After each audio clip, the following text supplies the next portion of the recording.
Malam mencekam di penginapan bekas rumah dinas instansi pemerintah. Kisah ini dimulai saat seorang ibu dan anaknya menginap di suatu penginapan di daerah Semarang, Jawa Tengah. Penginapan tersebut dulunya bekas rumah dinas milik salah satu instansi pemerintahan karena pergantian rezim pemerintahan saat reformasi. Kemudian rumah tersebut disulap menjadi suatu penginapan.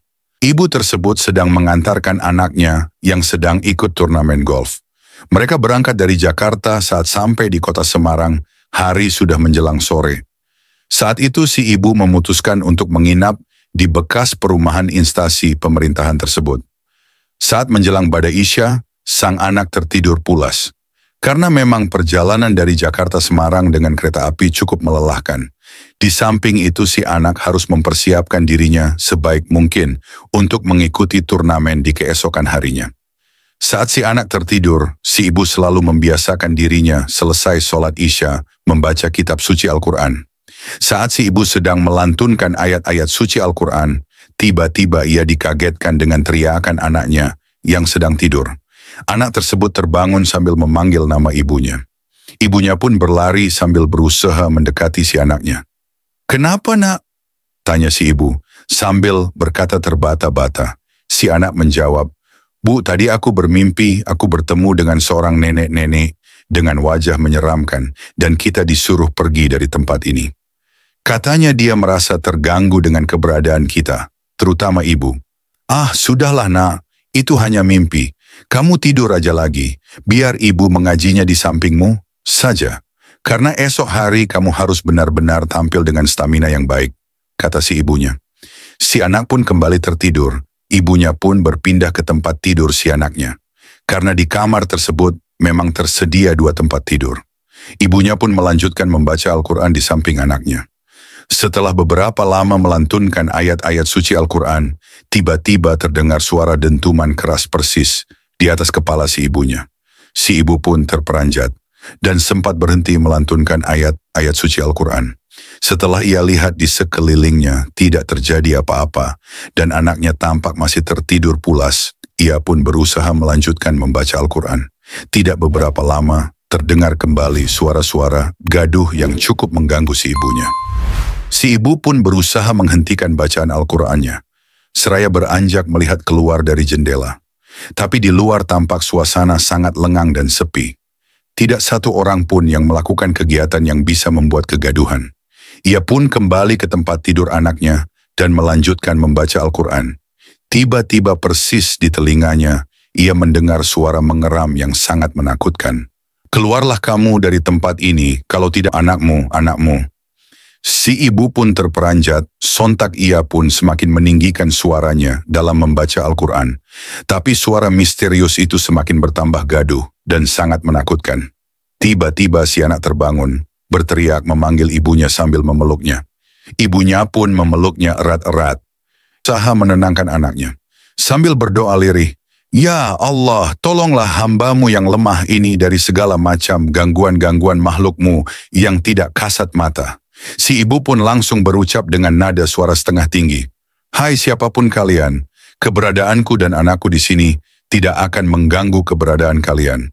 Aku hanya menjalankan kewajibanku sebagai makhluk ciptaan Allah Subhanahu wa Ta'ala, sebagaimana kalian juga makhluk ciptaannya." Si ibu pun sontak, langsung melantunkan ayat kursi. Suara misterius itu pun langsung meraung-raung semakin keras dan menyeramkan. Tiba-tiba tampak seorang nenek-nenek tua, wajah sangat menyeramkan, menampakkan diri di hadapan ibu dan anak tersebut. Si anak langsung menutupi wajahnya ke tubuh ibunya. Sontak sang ibu semakin mengeraskan bacaan ayat kursinya. Makhluk itu semakin meronta-ronta seperti kesakitan sambil meraung-raung menyeramkan. Tiba-tiba terdengar pintu seperti diketok. Si ibu agak ragu untuk membuka pintu. Namun, tiba-tiba pintu terbuka, tampak seorang laki-laki separuh baya, memakai jaket warna hitam, memakai sarung dan kopiah warna hitam, sudah berdiri di depan pintu tersebut. Si ibu pun kaget, ternyata dia tadi lupa belum menguncinya. "Maaf Bu, saya mendengar seperti suara gaduh dan lantunan ayat-ayat suci Al-Quran di kamar ini." "Ada apa ya?" tanya si laki-laki tersebut. Sontak si ibu kaget Bersamaan dengan itu, keberadaan makhluk misterius itu sudah tidak tampak lagi. Si ibu sangat terkesima karena belum habis keheranannya terhadap gangguan makhluk misterius itu. Tiba-tiba muncul si bapak tersebut. "Maaf, bapak ini siapa ya?" tanya si ibu. "Oh maaf bu atas kelancangan saya. Saya ini yang mengurus dan menjaga penginapan ini. Saat ibu tadi datang mungkin tidak bertemu saya. Karena tadi pagi hingga jam 7 malam, saya digantikan oleh keponakan saya. Kebetulan pas saya lewat di kamar ini, kok saya mendengar suara-suara gaduh dan lantunan ayat-ayat suci Al-Quran. Ada apa sebenarnya ya bu?" tanya si bapak.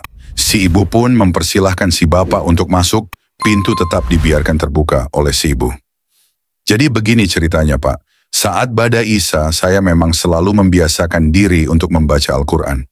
Tiba-tiba anak saya terbangun, dia menceritakan soal mimpinya yang menyeramkan. Tadi saya pikir itu hanya mimpi.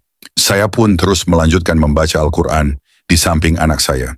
Tapi setelah itu timbullah suara-suara misterius, sampai kemunculan seorang nenek-nenek tua dengan wajah menyeramkan sambil mengancam kami. Saat Bapak mengetuk pintu tadi, makhluk itu tiba-tiba sudah menghilang. Demikian si ibu menceritakan pengalamannya kepada si bapak separuh baya tersebut. Mendengar cerita si ibu, tampak si bapak mengangguk-anggukan kepalanya perlahan. "Bu, mohon maaf sebelumnya karena di penginapan ini semua kamar sudah penuh. Jadi saya tidak bisa menawarkan ibu untuk pindah kamar lainnya. Atau ibu mau pindah ke penginapan yang lain?" tanya si bapak menawarkan si ibu tersebut untuk pindah ke penginapan yang lain. "Tidak usah pak, terima kasih. Ini juga sudah malam." Jam saat itu sudah menunjukkan pukul 23.30 malam. Anak saya juga sudah tertidur karena pagi-pagi ia sudah harus pergi ke turnamen. "Tidak apa-apa, saya baik-baik saja kok," kata si ibu menegaskan. "Kalau nanti ada apa-apa saya akan hubungi bapak." "Oh baik bu, saya ada di pos jaga. Itu kelihatan dari sini," seraya si bapak menunjukkan dari jendela kamar. "Baik, terima kasih pak," jawab si ibu. Sepeninggalan penjaga penginapan tersebut, si ibu pun mengunci pintu dan kembali duduk di samping anaknya yang sudah tertidur pulas. Ia pun meraih kitab suci Al-Quran tersebut. Sebelum dibacanya, ia pun berdoa, "Ya Allah, tolong lindungi hambamu ini dari golongan bangsa setan dan jin. Berilah kami keselamatan, kekuatan untuk bisa menghadapi mereka. Hambamu percaya tiada daya dan upaya selain darimu ya Rabb." Setelah beberapa saat melantunkan ayat-ayat suci Al-Quran, tanpa sadar si ibu, itu pun tertidur di samping anaknya. Keesokan paginya, ia pun bersama anaknya memutuskan untuk check out dari penginapan tersebut dan mencari tempat penginapan yang lainnya. Karena memang turnamen tersebut berlangsung selama 1 minggu.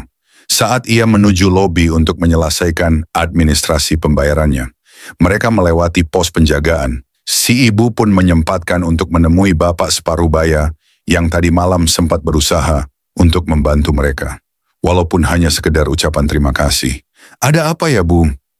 sapa seorang anak muda yang ada di pos penjagaan tersebut saat si ibu dan anak sudah berada di depan pos penjagaan. "Maaf mas, apakah bapak?" Itu, sambil jari si ibu menunjuk ke arah foto yang terpampang di dinding pos penjagaan. "Oh, itu foto almarhum paman saya, Bu. Setelah beliau tidak ada, saya menggantikan tugas beliau mengurus penginapan ini." Ibu itu pun terperanjat mendengar ucapan anak muda tersebut. "Ada apa dengan paman saya ya, Bu?" Ibu itu pun sontak terperangah, kaget, belum hilang keheranannya.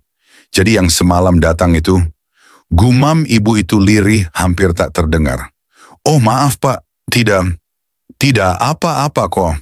Wajahnya mirip dengan teman saya yang juga tinggal di sekitar wilayah ini," sahut si ibu dengan gugup. "Oh, gitu ya Bu? Baik, terima kasih Mas, saya ke dalam dulu." Lalu, ibu itu pun buru-buru pergi sambil menunggu Grab yang akan mengantarkan mereka menuju ke tempat turnamen. Si ibu merasa pengalaman mencekam yang semalam ia alami sungguh luar biasa mengerikan. "Terima kasih ya Allah atas segala pertolongan-Mu dan kekuatan yang Kau berikan kepada hamba-Mu yang lemah ini. Semoga kami semua selalu di bawah perlindungan-Mu," gumam ibu itu lirih.